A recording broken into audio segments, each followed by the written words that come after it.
So I just dived into this cool thing called Brush, which is like a 3D reconstruction engine. Have you heard about it? Brush, no, but 3D reconstructions are fascinating. What makes this one stand out? It uses Gaussian splatting and works on Mac OS, Windows, Linux, even Android, which is pretty wild for an engine. Wait, how does Gaussian splatting even work? Isn't that a bit technical? It essentially means that it creates 3D models by combining multiple images into a point cloud, which is like connecting the dots. That's a neat way to visualize it. But what about the practicality on different platforms? Exactly, it uses web GPU tech, allowing it to run smoothly across systems. No heavy installation needed. Think of how freeing that is. That does sound revolutionary, but you have to use Chrome or Edge for the web demo, right? Right, but they promise Firefox and Safari support is coming. Surprising how tough browser compatibility can be sometimes. Definitely.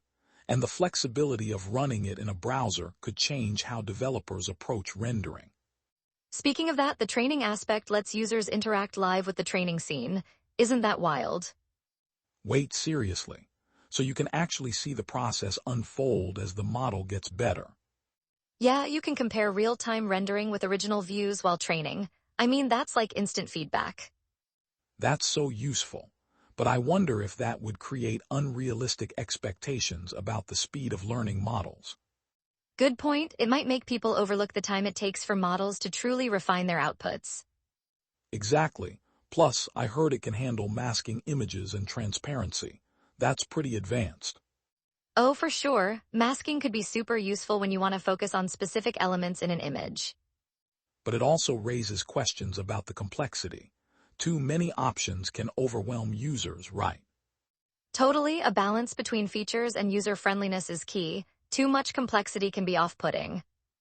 And there's also the CLI component. That's great for developers, but how accessible is it really? That's an interesting challenge. Developers love CLI, but casual users may find it a bit daunting. True, the learning curve could limit broader adoption, especially for non-tech users. On the flip side, if it's solving limitations of existing tools, that could drive interest. Right, and it mentions fast rendering times compared to Gsplat. That's a huge plus. Yeah, faster processing can really enhance efficiency, but what if it has hidden limitations in other areas?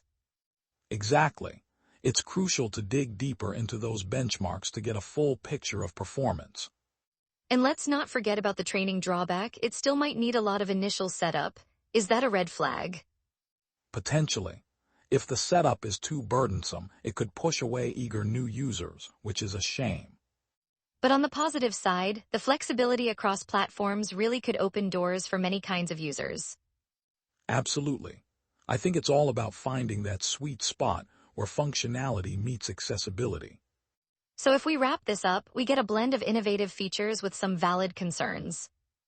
Right? Just shows how technology is always evolving, but needs to be user-centered. And as developers learn to balance these elements, we might see even more groundbreaking tools in the future. Definitely. I'm curious to see how Brush evolves and what impact it has on the industry long-term. Agreed, I think the most exciting part is how these advancements can reshape creative processes. For sure, it leaves us pondering, what's next for 3D rendering tech? Exactly, and how can we ensure that cutting-edge tools remain accessible to everyone? It's a challenge worth diving deeper into. Can't wait for more updates in the field. Same here, and just think, tomorrow's innovations could redefine everything we talked about today.